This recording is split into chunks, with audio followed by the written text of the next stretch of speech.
everybody, I got a comment on my last video about the Locust and how, while it may have been a dog back in the classic board game, in the computer game it was different because you could run really quickly around someone and shoot at their legs until they fell over.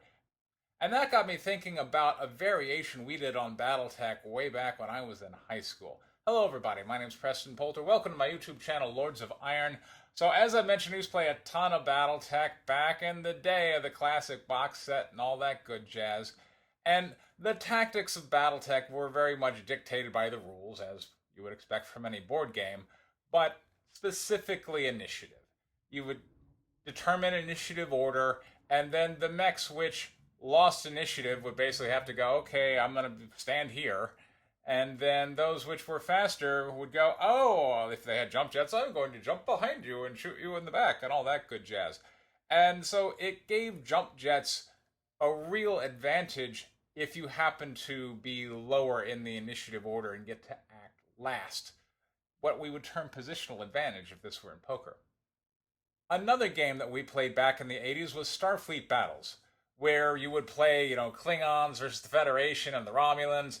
It was much more rule intensive, but they had a different way of doing movement. You would have to plot out your ship's path beforehand, and then movement would go in little pulses. There were 32 of them. And if your ship was really fast, it would be moving like 31 out of 32 pulses. For the most part, your ship would typically be moving 10 to 20.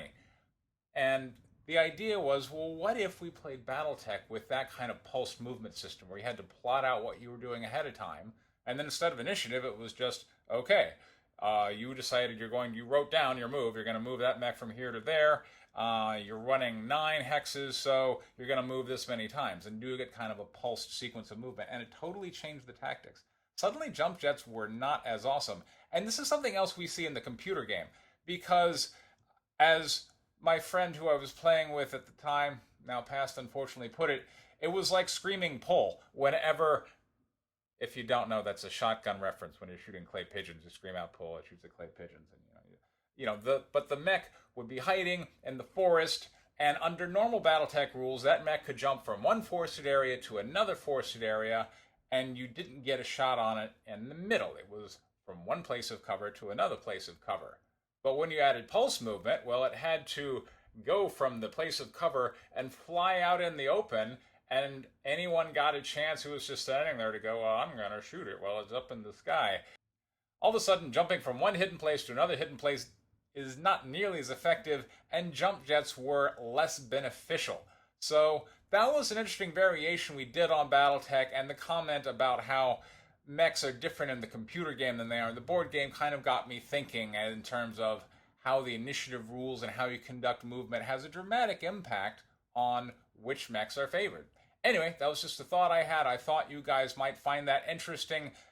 This has been Preston Poulter with Lords of Iron. Thank you very much for your time, everyone. Take care.